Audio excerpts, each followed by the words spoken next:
La vitamine D qui cause une insuffisance rénale, Pokémon imprimé dans notre cerveau et le Sahara qui sert de ferme solaire. Nous sommes le jeudi 9 mai, je suis Pauline Morsley, bonjour à tous. Voici votre concentré d'actualité scientifique sélectionné par Maxi Science.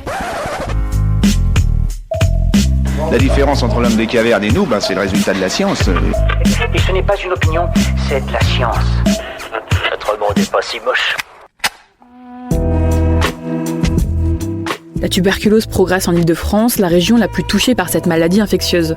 Le département le plus touché de son côté reste la Seine-Saint-Denis, mais Paris n'est pas en reste, il est le département où le nombre de maladies augmente le plus, avec 23,4% de cas en plus cette année. Une histoire qui vient rappeler que la prise de vitamines n'est pas toujours sans conséquences.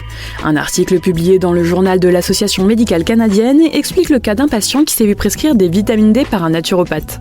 Le malade a développé une insuffisance rénale chronique 2 ans et demi plus tard, l'occasion de rappeler qu'il est toujours bon de voir un médecin avant de prendre des vitamines. L'association L214 a dévoilé une nouvelle vidéo choquante sur les conditions dans lesquelles les veaux sont abattus. Les veaux âgés de 2 à 3 semaines reçoivent des coups de bâton et sont frappés. Les images ont été tournées dans le centre de transit Qualivia de Tolvas dans la Manche. L'association a porté plainte pour acte de cruauté envers les animaux. Vous avez joué à Pokémon pendant votre enfance, selon les scientifiques, ces derniers auraient une zone dédiée dans notre cerveau. De la même manière que pour les personnalités célèbres. Pour le prouver, les scientifiques ont soumis à des fans du jeu et des personnes n'ayant jamais joué à des images de Pokémon. Chez les fans, une zone spécifique du cerveau a immédiatement réagi, tandis que les personnes n'ayant jamais joué ou regardé Pokémon n'ont pas eu de réaction particulière.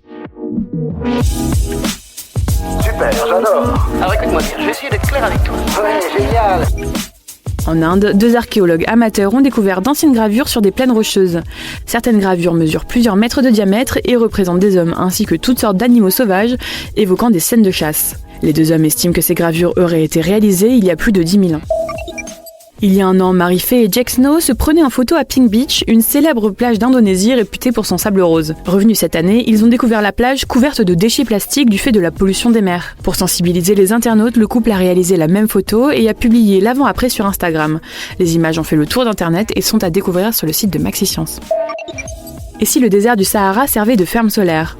D'après une étude, le désert est si vaste que si l'on décidait de le recouvrir entièrement de panneaux photovoltaïques, il produirait 2000 fois plus que les plus grosses centrales électriques du monde. Des chercheurs de l'université du Vermont aux États-Unis ont développé une intelligence artificielle remarquable. Cette dernière est capable de détecter la présence de dépression chez les enfants uniquement avec leur voix. Cela permet un diagnostic rapide et serait primordial dans la guérison du patient. C'est tout pour aujourd'hui, on vous dit à demain pour de nouvelles actualités scientifiques, mais en attendant, si vous souhaitez approfondir les nouvelles du jour, rendez-vous sur le site de Maxi Science. Voilà. Il ne reste plus qu'à vous remercier de votre attention. Au revoir.